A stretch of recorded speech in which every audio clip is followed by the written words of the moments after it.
Magandang araw po sa inyong lahat. Ito po ang buhok na gugupitan natin ng gupit binata.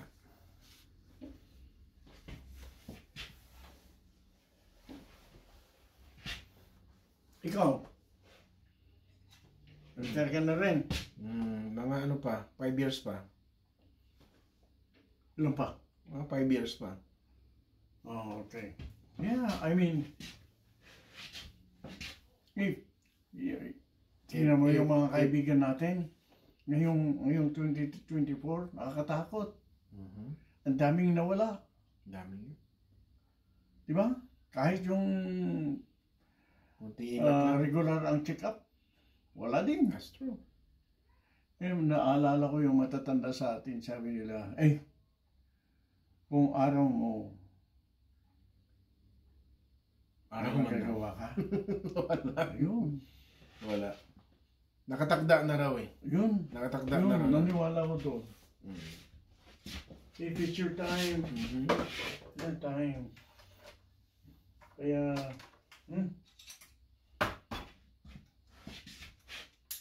kasi nga naman, kung totoo na nakakaligtas ang mga nagpapatingin sa manggagamot, yung manggagamot namamatay na Meron. na napakaaga. Nagkakasakit din sila. See? So, Di ba nga, kuya, during the pandemic, marami rin mga nurses tsaka doktor na nawala. yeah. Ginampanan lang nila yung trabaho nila, hindi nagkasakit din sila. Kaya, Ano pa yun? Na-COVID sila, ha? Hindi yung... Yan nga, nung lumabas ang COVID na yan, napakaraming namatay. Yung pala, yung talagang mamamatay na. Kasi maraming namatay sa mga home care.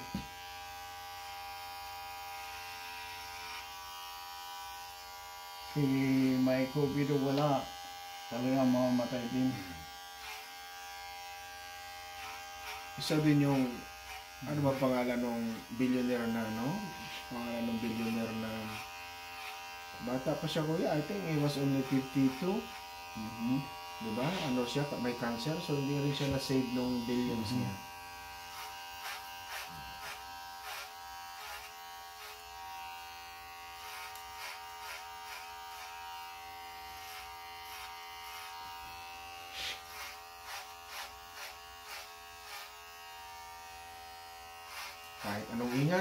Kahit anong ingat sa pagkain, hindi ka naman sa pagkain na na didisgrasya.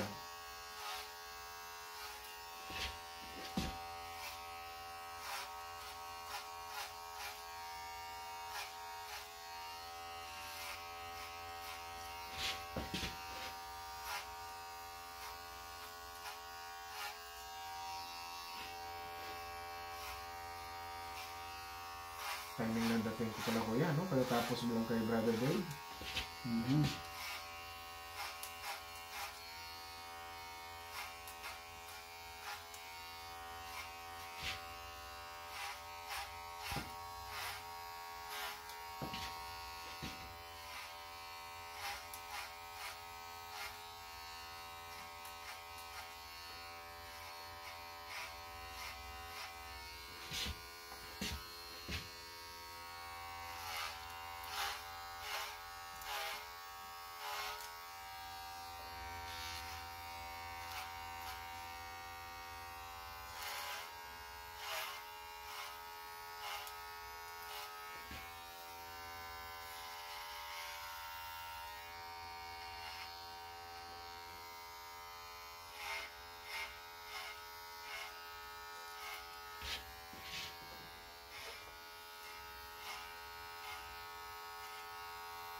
Kaedad ko lang yata yung sa Brother Dave.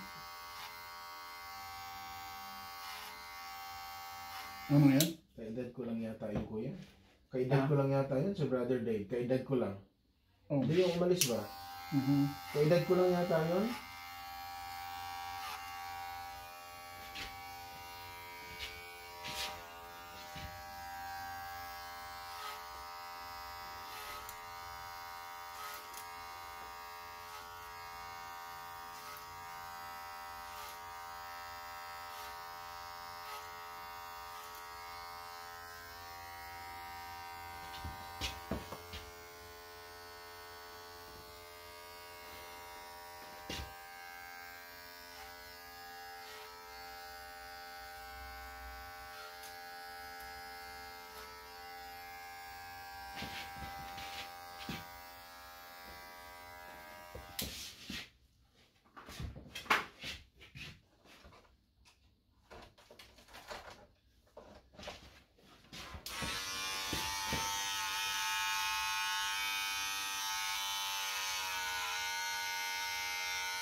Yan, pinapanood ko kanina yung fight ni na, ano? Bitter Bib at Bibol. Kawawa yung Bibol fans. Hindi ma-accept. Hindi ma-accept, ha? Talo si Bibol eh. Oo nga pala, talo. Oo. Pero magaling yun. Pero sa akin, nanalo talaga si...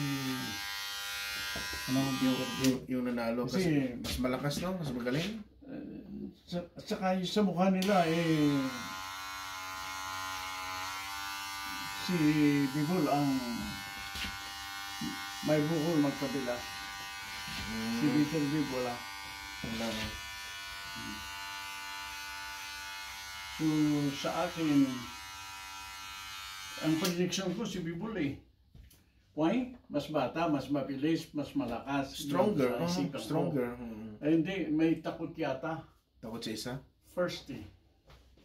Pero sa palagay ko sa susunod, kung may rematch, baka matutumba si ano, kahit hindi ba knockout, matutumba siguro. Dahil malakas si Bibol eh. So hindi lang talaga siya nag-ano. Bata pa ang lakas ni Bitter Bib, yung sharp hit. Kasi maiksi ang kamay. Di ba't mahaba ang kamay na malakas yun? At parang kutsilyo ang kamay eh. Mas Canelo nga. Panay ang tusok. Ganun. Paminsan-minsan yung hook niya, pero karamihan diretso. Eh, masakit yun. Eh si Bibol, marami siyang hook, kaya yun ang isang pang knockout natin. Kaya nina Pacquiao, nina Ronnie,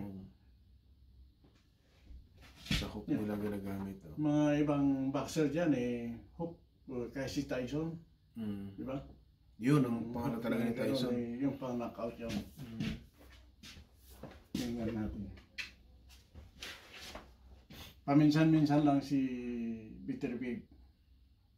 Si Bibol, maraming bisis na Ay, maganda. You know. Thank you, kuya. sumusuntok ng pag ganun. Kasi mahirap, ano yun, it's hard to block, pero magaling si Bitter Big, hindi natatamaan gaano, Nakakailag, no? kamay, Cover na cover. Yeah. Tama-tama, na pag tumating yung kamay, Nakaano na agad. Eh, ano niya, na-study niya yung kalaban niya. may shield, oh. Oo. Alam na niya yung tactic ng kalaban niya kung kailan magbibigay ng suntok. So, Nako-cover niya na agad. si Counter niya. Pinag-aralan niyo talagang fighting style niya. Bibol, Pinagandaan. kala niya siguro, matanda na yan. Oo, pinagandaan siya talaga. Napupukulan naman, no? Kaya hinahayaan, no? Pinagandaan talaga siya. Yeah. Pinag-aralan. So, iba na yung handa, di ba kaya, no? Iba na talaga yung naka-prepare. So, sa palagay ko, susunod, kasi nakita natikman na ni Bibol na hindi pala siya matutumba. Oo. Maliban kung talagang open na Oo, Suntok. masuntok Matutumba talaga siya. siya. pero yung nagsasabayan sila, Kaya naman niya. hindi pala siya matutumba kahit napukulan. Kahit napugulan So, na. iba ang strategy siguro next Oo, time. ibahin, no? Huwag nang tumatakbo palagi. So, may suspitsa ako na may pagkatakot. May konti yun. Oo, Gusto niya yung hit and run. Oo. Wala. Nako, baka ginaya niya si Mayweather, ha? Hmm. Mayweather style, hit and run. So, hopefully there's a rematch. Baka meron. Meron siguro yun. Yeah. Meron.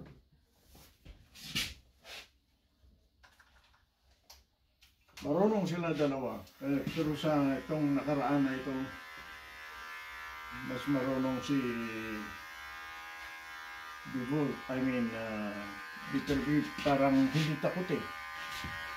Sugod ng sugod eh. Lalaban Pag talaga. tinamahan ka ng sugod ka ng sugod, tumba ka. Tumba talaga. Pero siya, naku, sige. Kasi tumatama sa kamay niya yung mga malalakas eh. Nakatamaan din. Kung minsan, kapalagay ko. Pero ang marka na kay Bicol,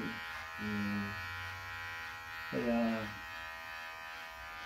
yung sabi ng mga commentator ay oo, sa mga netizen, sabi nila, come on, nakikita naman ninyo yung bukol ni magkabila.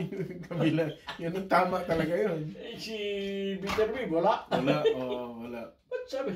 Kasi ginigate na mali ang judges. Nasasangga yung suntok eh. Paano magasgasan yun kung nasasangga? Ang gusto nila si Bicol sana Ang nanalo. manalo yun ang gusto. Eh, siyempre. Oh. Sabi ko, wala eh. Nakita na. He's showing, na hindi niya sigurado. Panay ang takbo eh. Hindi naman na nga yung mukha eh. Kitang-kita pala eh. Yeah. So, Dalawa pa ha? sa akin, even if I wanted Bivol to win, because, yun nga, akala ko mas mabilis siya, akala ko mas marami siyang puntos. Oo. Wala eh. Kamali ako. Parang yung fight dati ni Manny Pacquiao at ni De La Hoya. Pero sa susunod, Prediction, walang Baka chance. matutumba si Bitter Big. Kung hindi takbo ng takbo si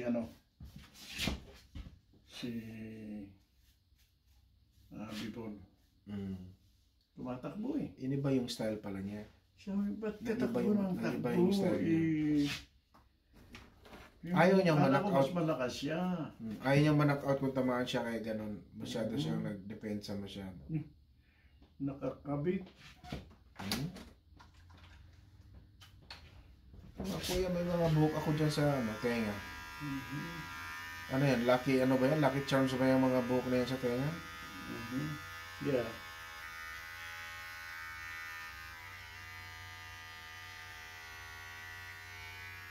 Mali.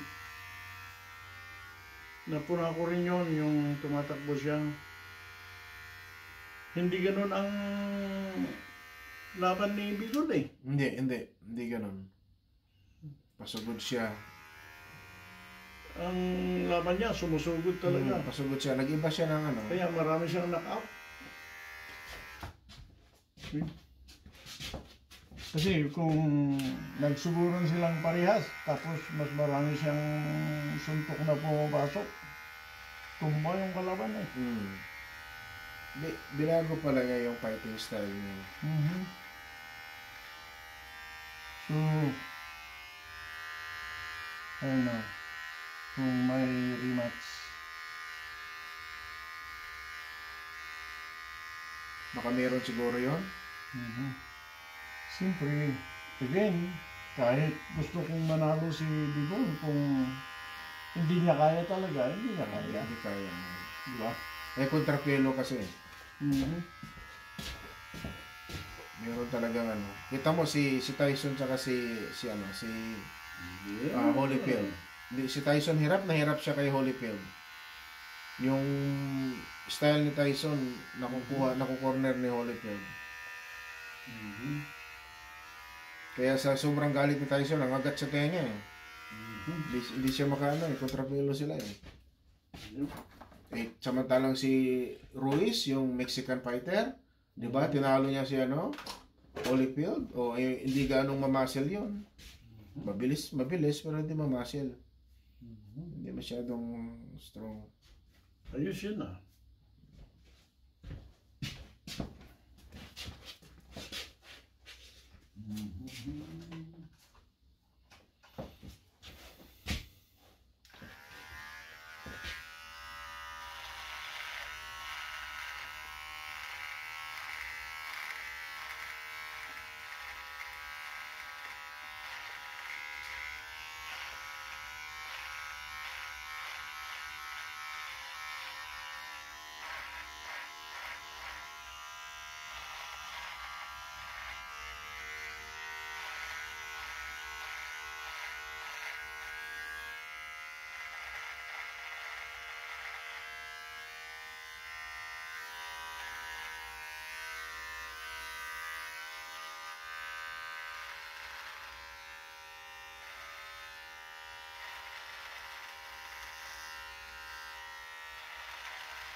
Tingnan natin. Tingnan natin yung gupit binata. Uy, ganda rin dyan sa likod. Thank you, kuya. Bilog na bilog tong ano ko, Neperia, kaya maganda-ganda ang kanyan, gupit binata. Ganun pa rin. Ganun pa. Manipis na talaga. Pero pag hindi mo Manipis na gawin talaga. ganyan na lang. Kaya nila Laird, Oo. saka si Philip, Thank you, kuya. ayos lang. Ayos, oh. Ganda, kuya. Thank you. Galing. Napakaraming salamat po sa panonood. Maraming salamat po. Binata na naman. Yan na po yung gupit binata natin.